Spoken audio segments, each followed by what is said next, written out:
और क्या हालचाल दोस्तों। तो स्वागत है नए वीडियो में। अभी इंडियन फुटबॉल में एक नए हेड कोच की ज़रूरत है और इस बार मनुएलो मार्क्वेज के जाने के बाद से 170 लोगों ने कोच पोजीशन के लिए अप्लाई किए हैं। उस 170 में से मैंने टॉप 5 डिसाइड किया है। बहुत सोच समझकर मैंने उन टॉप 5 का डिसीजन लिया है, तो हम उसको आगे की वीडियो में बताऊंगा मैं।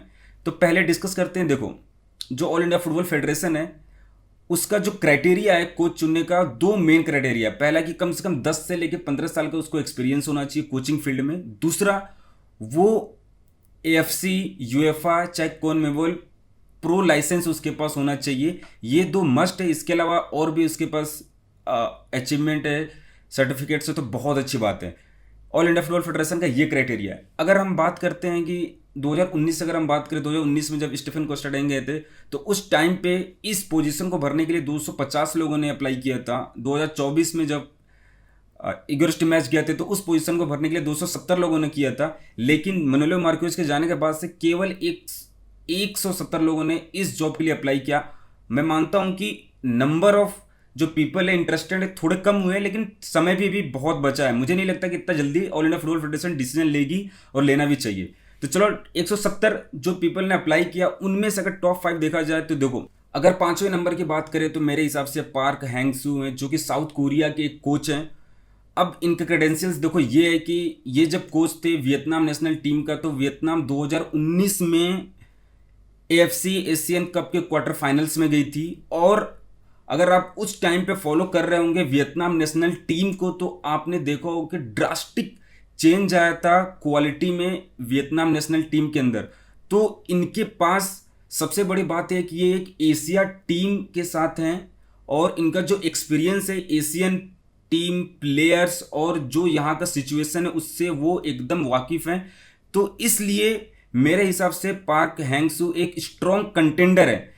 इनके साथ एक प्रॉब्लम यह है कि इनकी जो सैलरी है बहुत ज़्यादा है। तो ऑल इंडिया फुटबॉल फेडरेशन उतनी सैलरी इनको दे पाएगी कि नहीं दे पाएगी मुझे आइडिया नहीं है, बट मेरे हिसाब से एक अच्छा चॉइस है। मैं इनको रखता हूँ पांचवें नंबर पे। अगर मैं चौथे नंबर की बात करूँ तो मेरे हिसाब से सर्जियो लोबेरो हैं, जो कि स्पेन के हैं। और सबको बात है कि अगर स्पेन का अगर कोई कोच होता है तो उनका जो प्लेइंग स्टाइल होता है वो अटैकिंग प्लेइंग स्टाइल होता है। और सर्जियो लोबेरो तो देखो, सबको पता है कि सर्जियो लोबेरो के साथ साथ वो आईएसएल शील्ड भी जीत चुके हैं, ट्रॉफी मुंबई सिटी एफसी के लिए, सुपर कप जीत चुके हैं एफसी गोवा के लिए। तो उनको इंडियन फुटबॉल कंडीशन के बारे में सब कुछ पता है और बहुत ज़्यादा समय उन्होंने यहाँ पर गुजारा है। तो ही नोज कि किस तरीके से इंडियन फुटबॉल को आके ले जाया जा सकता है। तो इसलिए मेरे हिसाब से सर्जियो लोबेरो का जो प्रोफाइल है काफ़ी अच्छा है आईएसएल में, और जो आईएसएल की टीम है, तो मैं इनको फोर्थ पोजीशन पर रखता हूँ।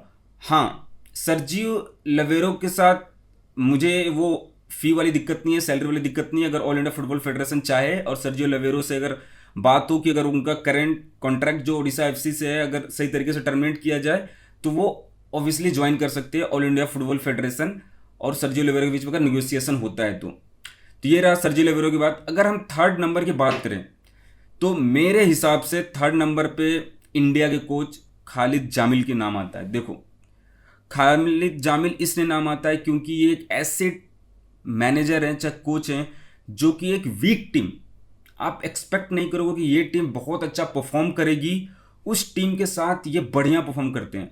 सबको पता है पिछले सीजन में जमशेदपुर एफसी किसी ने सोचा नहीं था कि ये टीम सेमीफाइनल्स तक जा सकती है, लेकिन ये सेमीफाइनल तक गई क्योंकि ये जो मैनेजर है एक वीक टीम चाहे एक एवरेज टीम के साथ साथ रहते हुए भी उनका बेस्ट निकाल के देता है। और खालिद जामिल को ऑब्वियसली इंडिया के हैं और उनको सब कुछ पता है इंडियन नेशनल टीम के बारे में, और ही नोज एवरीथिंग कि कैसे रिजल्ट निकालना है, कैसे क्या करना है, क्योंकि सारा एक्सपर्टीज सारा एक्सपीरियंस उनका इंडियन ही जमीन पे है। तो ही नोज एवरीथिंग। बट अब इनके साथ एक दिक्कत ये आ सकती है कि इनको लैक ऑफ एक्सपीरियंस है। इंटरनेशनल जो एक्सपीरियंस होना चाहिए वो एक्सपीरियंस नहीं है। मोस्टली इंडियन टीम के साथ खेला हुआ, क्लब्स के साथ खेला हुआ, छोटे क्लब्स के साथ खेला हुआ, कभी भी ऐसा हाई प्रोफाइल टीम को इन्होंने मैनेज नहीं किया था। ये एक दिक्कत हो सकता है कि इंटरनेशनल इनके पास एक्सपर्टीज थोड़ी कम है। अगर मैं दूसरे नंबर पे बात करूं तो देखो, एंटोनियो लोपेज हबास की बात करता हूं। ये एक स्पेन के मैनेजर है और सबको पता है कि he is the most decorated coach in ISL.